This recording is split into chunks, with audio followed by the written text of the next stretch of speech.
Alright, here's my audience.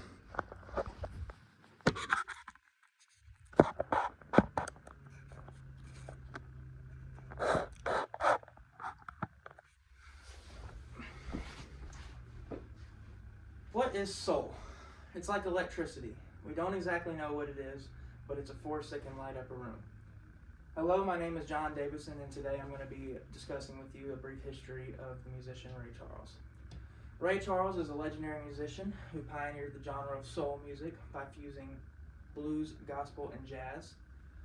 Ray Charles is a longtime idol of mine, and I've been studying and listening to his music since I was little. My speech is going to be broken down into three sections. The first being about his early life and childhood. The second part is going to be about his starting career days to his mid-career days, and the third is going to be about his later career days leading up to his death. I hope you all learned something about this idol of mine. Let's begin. Ray Charles was born September 23rd, 1930 in Albany, Georgia. His mother was a sharecropper and his father was a mechanic. Unfortunately, his father wasn't around for very much of his life, really none at all. So him and his brother were raised independently by his mother.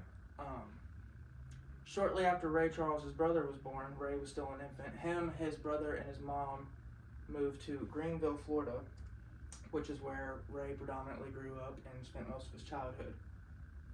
Growing up, Ray Charles had quite a traumatic childhood. At age 5, he witnessed his little brother drown, which affected him for a long time in his life, as he and his brother were very close, and he always felt that it was his fault, that he could have done something to prevent it. And shortly after he witnessed his brother die, he began to go blind due to glaucoma.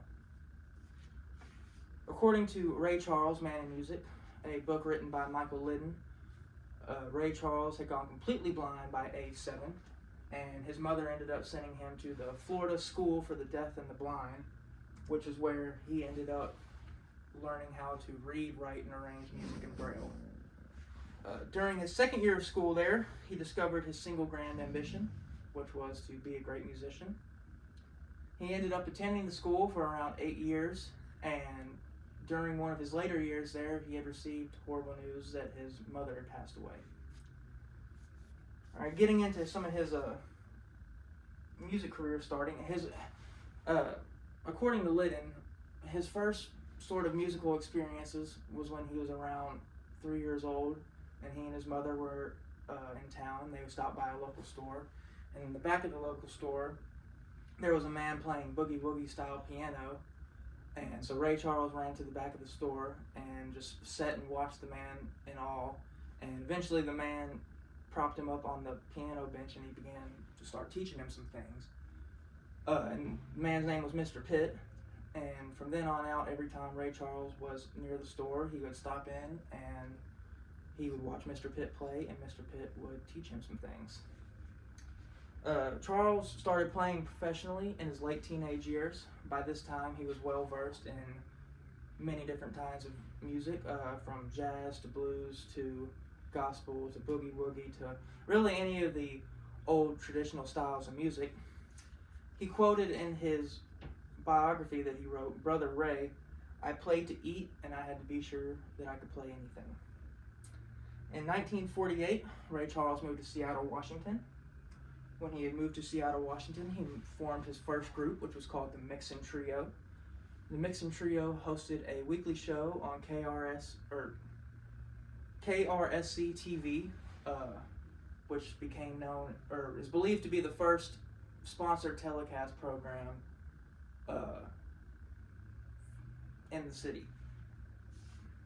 In 1949, he released his first single, Confession Blues, which was recorded with the Mixon Trio. And that song peaked at number 2 on the Billboard R&B charts. And then, according to an obituary by H.W. Wilson Company, in 1951, he released a single, Kissin' Me Baby, and that song caught the attention of an A&R agent from Atlantic Records, and shortly after that, he ended up being signed to Atlantic Records. After being signed to Atlantic Records for a few years, he ended up releasing his single I've Got a Woman, which was his first song to cross over nationally and is also known as the song that created the genre of soul. Is known as the first soul recording.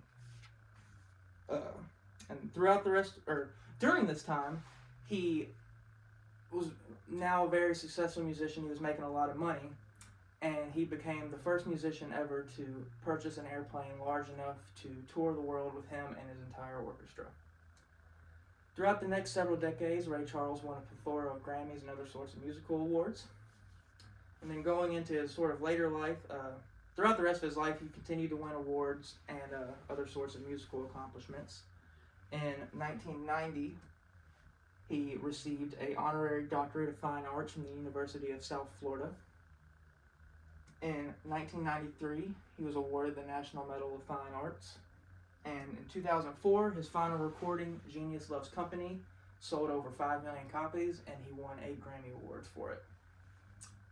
As I bring this to a close, I hope you have all learned something about this idol of mine, as I've discussed significant events from the beginning, middle, and end of his life. There's so much more to be said about this man, but it would be hard to do so within such a short speech, so I hope you have learned something with what I've given you. Thank you. And here's my audience again.